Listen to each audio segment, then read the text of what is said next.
Ouais,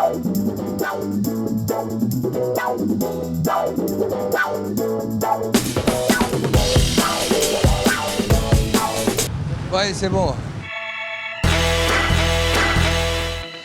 Roselyne Bachelot, la ministre de la Santé et des Sports, a déclaré à l'issue du match contre l'Irlande « Raymond, il faut que tu te mobilises et que tu mobilises tes gars, hein, parce que nous, les Français, on est inquiets, on est déçus. » Les Français inquiets? Mais je croyais qu'on était qualifiés pour la Coupe du Monde et que les Français allaient nous faire rêver en Afrique du Sud. Allons voir.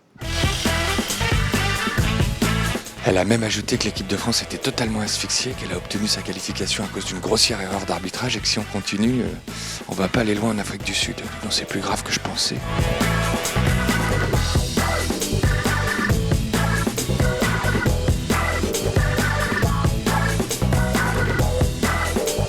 Concernant la qualification de l'équipe de France avec l'Irlande, on insiste beaucoup sur l'erreur d'arbitrage, mais le problème, c'est pas plutôt qu'on a été nul, tout simplement. L'important, c'est qu'on ait gagné, qu'on ait marqué un point. Comme ça, on est qualifié. Alors, peu importe la manière, on marque de la main, vous en foutez. Écoutez, c'est l'arbitre qui était là, qui devait le signaler. Je ne pense pas qu'on ait été très très bon. Je crois qu'il y a un problème tactique. Peut-être aussi sur le plan physique, on n'a pas été aussi solide que nous l'ont été, nous l'ont montré les Irlandais. C'est leur tempérament, c'est pas le tempérament des Français d'être des battants. Oui, c'est bien qu'on soit qualifié, mais ça aurait été mieux si on l'avait été d'une manière plus glorieuse, c'est-à-dire en marquant un vrai but, pas entaché d'une erreur. Elle est où la télécommande? C'est toujours la même chaîne ici. Moi, je verrais bien une rediff du match de foot. Le communiqué victorieux, il est satisfait. C'est pas un truc de français que de s'auto-flageller tout le temps quand on gagne. Je croyais que seule la victoire était belle. C'est pour ça que je vous ai dit on a d'abord gagné finalement. Mais voilà, on peut regretter d'avoir gagné comme ça, parce que comme ça, voilà, l'arbitre ne l'a pas vu.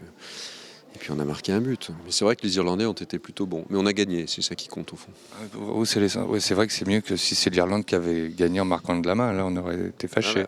Là, je suis d'accord. Dans ce sens-là, ça me va mieux. Mais bon, il faudra qu'on se rattrape en Afrique du Sud, quoi. Jusqu'à 1h30 du matin, j'étais ici en train de débattre d'un projet de loi sur les violences en bande. Et je n'ai pas regardé le match pour cette raison-là. Ils n'ont pas été violents, hein, je peux vous le dire. Le ralenti montre quand même qu'il y a quelques petites choses. Ça s'appelle une main, ces petites choses, vraiment. Ça s'appelle une main. Mais en vitesse réelle, je ne suis pas sûr qu'on a aussi cette impression. Je pense. Ah, c'est-à-dire que vous pensez qu'il y a main qu'au ralenti. Il n'y a pas main. C'est ça, en fait. La vision au ralenti est très différente de la vision réelle, bien sûr. Vous avez raison de vous opposer à la niche fiscale, parce que les footballeurs, ils ne la méritent vraiment pas, du coup.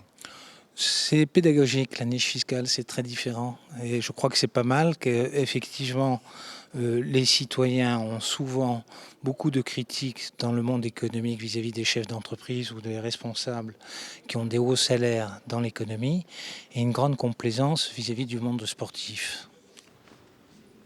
Bon, je ne sais pas si Roselyne Bachelot a raison, mais Ramayad, je veux plus l'entendre avec ses niches fiscales pour les footballeurs. Qu'il fasse d'abord 2 passes de suite, ensuite qu'il passe le cap du premier tour en Afrique du Sud, et peut-être après on en reparle.